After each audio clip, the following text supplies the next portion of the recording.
So here we have the Hyundai IX20 automatic on a 67 plate. I'm going to start off by showing you around the outside of the car, and then we'll hop in and run through some controls on the inside. But from the outside you can see it's a 5-door car with alloy wheels. Let's start off inside the boot and then work our way around the rest of the car from there.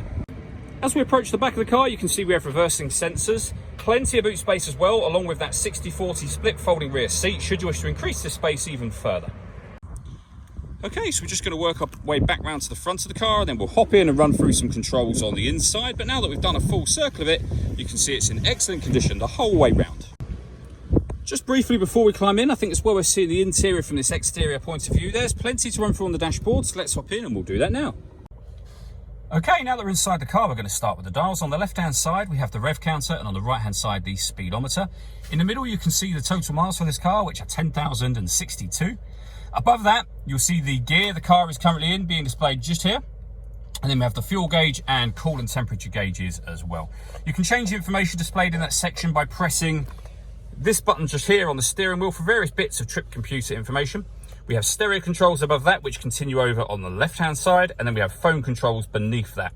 The phone can only be used after you set it up, of course, and that is done over here by hitting the phone button and then the numbers that correspond with what it is you want to do. So at this point in time, we're going to cancel. When it comes to music in this car, we have the radio, and you can see that we have FM and AM radio available to us. If you listen to your own music, you'd press this media button. Nothing is connected or inserted at the moment, but you have a CD player, USB input and auxiliary input as well, so plenty of ways of listening to your music, and the volume for the stereo is just there. Beneath that we have the air conditioning, so you have the fan speed adjustment here, temperature on this dial. When you're happy with those settings, this button turns the air conditioning off in this case, and you'll see that light will come on when we turn it back on. There you go, you can see just there. So the air conditioning is now on. You can determine what direction you'd like the air to be distributed in with these buttons down here. And that one will recirculate the air that's in the car. That's a great way of heating it up or cooling it down quickly depending on the temperature you've set on this dial.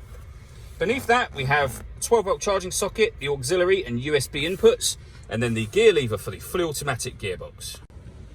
All that leaves me to say is thank you for taking the time to watch this video. If you'd like to come and see the car for yourself and have a test drive, please feel free to call any of our MJA sites. We'd love to hear from you soon.